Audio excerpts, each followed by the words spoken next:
Jorge Mario Bergoglio lahir pada tanggal 17 Desember pada tahun 1936 di Buenos Aires, Argentina, dari keluarga imigran Italia sederhana. Ayahnya seorang pekerja kereta api. Sejak muda, Bergoglio dikenal sebagai sosok sederhana, pekerja keras, dan religius. Ia menempuh pendidikan di bidang kimia sebelum akhirnya bergabung dengan Serikat Yesus yaitu Jesuit pada tahun 1958, sebuah ordo Katolik yang terkenal dengan keteguhan intelektual dan kedisiplinan keras. Bergoglio ditahbiskan sebagai imam pada tahun 1969. Karir gerejawinya terus menanjak. Pada 1998, ia diangkat menjadi Uskup Agung Buenos Aires, dan mulai terkenal karena gaya hidup asketisnya. Ia menolak tinggal di istana uskup dan lebih memilih apartemen kecil, memasak sendiri makanannya, dan menggunakan transportasi umum. Sebagai Uskup Agung, Bergoglio membangun reputasi sebagai pembela kaum miskin, kritikus ketimpangan sosial, dan penganjur gereja yang rendah hati. Namun, ia juga dituduh bersikap ambigu selama kediktatoran militer Argentina, terutama terkait hilangnya 2 imam Jesuit. Meskipun tidak ada bukti kuat bahwa ia berkolaborasi dengan junta, kontroversi ini membayanginya selama bertahun-tahun. Pada tahun 2013, setelah pengunduran diri mengejutkan Paus Benediktus ke-16, Bergoglio terpilih sebagai Paus ke-266 dalam sejarah Gereja Katolik. Ia memilih nama Franciscus, menghormati Santo Fransiskus dari Assisi, simbol kemiskinan, perdamaian, dan reformasi gereja. Pilihan ini langsung mengirim pesan keras. Paus baru ini tidak akan mengikuti jalan kemewahan Vatikan lama. Ia datang untuk mengguncang struktur kekuasaan Vatikan dari dalam. Karakter Paus Fransiskus dikenal rendah hati, tegas, dan visioner, tetapi juga pragmatis. Ideologinya kuat, gereja harus menjadi rumah untuk semua, terutama kaum tersisih. Ia menentang keras kapitalisme ekstrim, ketidakadilan sosial, dan ketertutupan gereja terhadap dunia modern. Sejak hari pertama kepausannya, Paus Fransiskus mengumumkan bahwa gereja harus diperbaharui. Ini langsung menggemparkan internal Vatikan. Fransiskus mendorong reformasi besar-besaran, merombak Kuria Romawi, badan administrasi pusat gereja, menyederhanakan keuangan Vatikan, meningkatkan transparansi dalam administrasi, menyuarakan keterbukaan terhadap komunitas LGBTQ, walau tetap menolak pernikahan sejenis secara doktrinal, mengutamakan welas asih dibandingkan kecaman hukum terhadap umat Katolik yang tidak sempurna, seperti mereka yang bercerai dan menikah lagi. Namun, langkah ini memicu perlawanan sengit dari kubu konservatif. Mereka menuduh Fransiskus merusak ajaran tradisional, mengkacaukan identitas Katolik, melemahkan otoritas gereja. Beberapa kardinal, termasuk Raymond Burke dari Amerika, dan Gerhard Müller dari Jerman, menjadi oposisi terbuka. Mereka memperingatkan bahwa reformasi Fransiskus berpotensi menggiring gereja ke dalam kekacauan moral. Bahkan, pada 2016, sekelompok kardinal mengirimkan Dubia, surat resmi, kepada Paus, mempertanyakan ajaran dalam dokumen Amoris Laetitia tentang penyambutan umat yang bercerai. Surat itu tidak pernah dijawab, memperdalam ketegangan. Perang ideologi ini menjadi perang dingin yang merobek persatuan internal gereja Katolik. Satu sisi ingin memperbaharui gereja untuk dunia modern, sisi lain ingin mengunci gereja dalam doktrin keras zaman lampau. Paus Fransiskus mewarisi gereja Katolik yang luka parah, skandal pelecehan seksual global, korupsi finansial di Bank Vatikan, jaringan intrik politik di antara para pejabat tinggi gereja. Fransiskus berani menghadapi ini, tapi tidak selalu sukses. Dalam skandal seks, Fransiskus awalnya dikecam karena membela Uskup Juan Barros di Chili, yang dituduh menutupi pelecehan. Setelah gelombang kemarahan, ia akhirnya meminta maaf, menyelidiki kasus itu lebih dalam, dan memaksa pengunduran diri beberapa uskup. Ia juga meluncurkan reformasi Bank Vatikan, memecat banyak pejabat, menutup akun mencurigakan, dan membentuk komite audit. Namun, banyak proyek reformasi macet karena perlawanan internal dan intrik Vatikan. Lebih jauh, Fransiskus juga mengutuk keras budaya, klerikalisme, mentalitas superioritas rohani, yang menurutnya menjadi akar pelecehan dan korupsi. Meski begitu, reformasi ini tidak pernah total. Banyak korban skandal merasa bahwa perubahan yang diusung terlalu lambat, terlalu sedikit, dan seringkali bersifat simbolik. Bahkan Paus tidak bisa sepenuhnya menghancurkan jaringan kekuasaan dan kepentingan dalam Vatikan. Di balik dinding-dinding megah Vatikan, oposisi terhadap Fransiskus terus membara. Bukan oposisi terang-terangan, melainkan konspirasi diam-diam.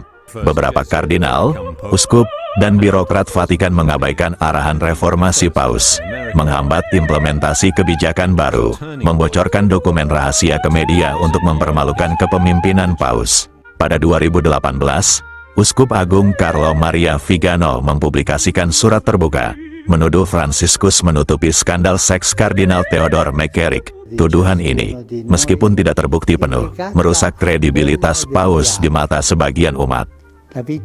Ada juga laporan tentang lobi rahasia di dalam Kuria, kelompok-kelompok kecil yang menolak modernisasi, memelihara korupsi lama, dan secara diam-diam mengatur perlawanan politik terhadap reformasi. Paus Fransiskus sadar akan hal ini. Ia menyebut Vatikan sebagai tempat di mana ada lobi-lobi yang kuat dan perlawanan keras terhadap perubahan. Namun, realitas Vatikan adalah, seorang paus bisa menunjuk uskup baru, mengganti kepala kongregasi, tetapi tidak bisa memaksa hati orang untuk berubah. Oposisi dalam gereja lebih kejam karena ia tidak pernah berteriak, tapi menusuk dari belakang. Sejak awal masa kepausannya, Paus Fransiskus tahu sumber kekuasaan sesungguhnya di Vatikan, Kuria Romawi dan sistem keuangan gelap yang menopang elit gerejawi.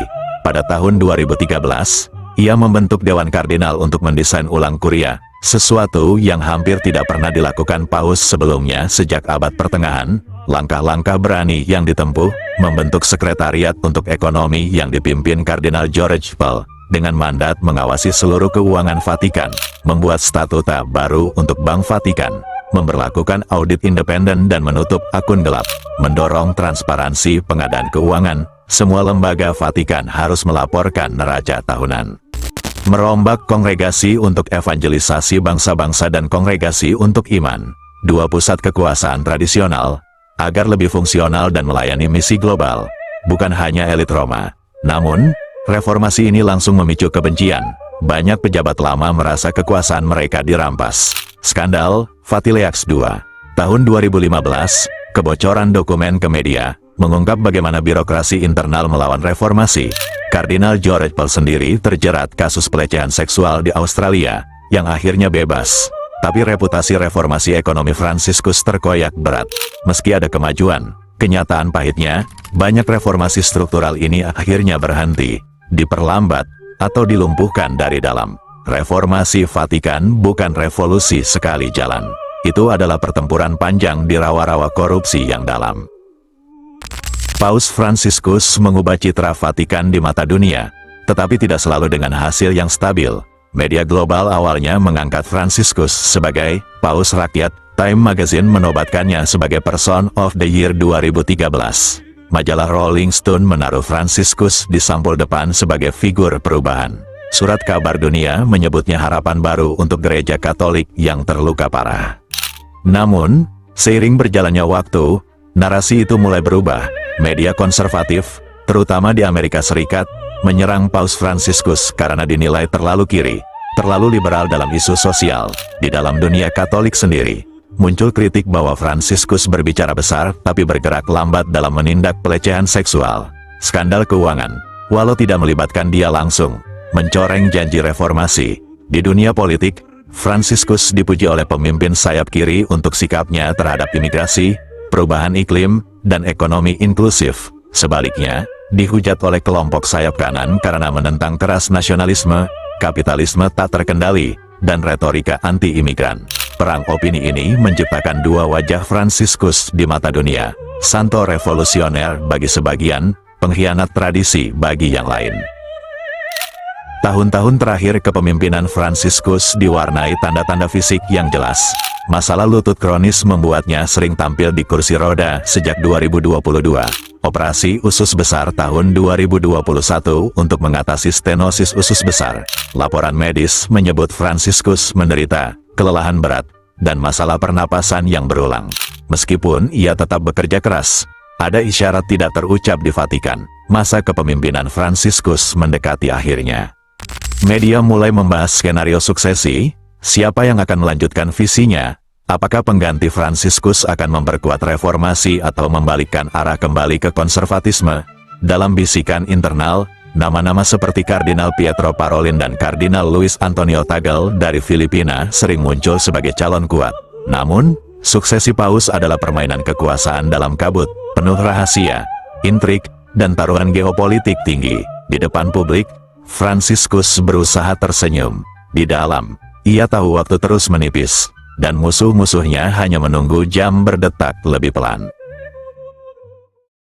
Pada Senin, tanggal 21 April tahun 2025, pukul 7:35 pagi waktu Roma, Paus Franciscus menghembuskan napas terakhir di kediamannya di Domus Sanctae Marthae, Vatikan. Penyebab resmi, stroke berat yang menyebabkan gagal jantung total. Beberapa minggu sebelumnya, Franciscus sudah menjalani perawatan intensif karena infeksi paru-paru. Kondisinya terus memburuk hingga akhirnya tak sadarkan diri. Vatikan News dan media dunia mengonfirmasi berita duka ini dalam waktu kurang dari 1 jam. Umat Katolik di seluruh dunia terdiam. Basilika Santo Petrus mengumandangkan lonceng kematian. Suara yang hanya berbunyi untuk seorang paus. Franciscus, paus yang dikenal membuka tabir kelam Vatikan. Paus yang dikenal mencoba mengubah gereja dari dalam. Paus yang dikenal membela kaum miskin, pengungsi, dan mereka yang terpinggirkan, telah pergi. Sesuai keinginannya, Franciscus tidak dimakamkan di bawah Basilika Santo Petrus, seperti banyak pendahulunya. Ia memilih tempat yang lebih sederhana, Basilika Santa Maria Maggiore. Tempat ia sering berdoa sejak hari pertama sebagai paus. Upacara pemakaman diadakan pada tanggal 26 April tahun 2025, dipimpin oleh Dekan Dewan Kardinal. Lebih dari 250.000 orang memadati lapangan Santo Petrus. Hadir pula pemimpin-pemimpin besar dunia, baik sekutu maupun para pengkritiknya. Kematian Paus Franciscus menandai berakhirnya sebuah era. Era perjuangan keras melawan tradisi kuno, korupsi internal, dan dunia modern yang penuh pertentangan. Namun lebih dari itu, kematiannya menyisakan pertanyaan besar. Apakah api reformasi yang ia nyalakan akan terus menyala? Atau akan dipadamkan oleh para penjaga status quo? Dunia Katolik, sekali lagi, berdiri di persimpangan jalan. Dan jawabannya ada di tangan masa depan.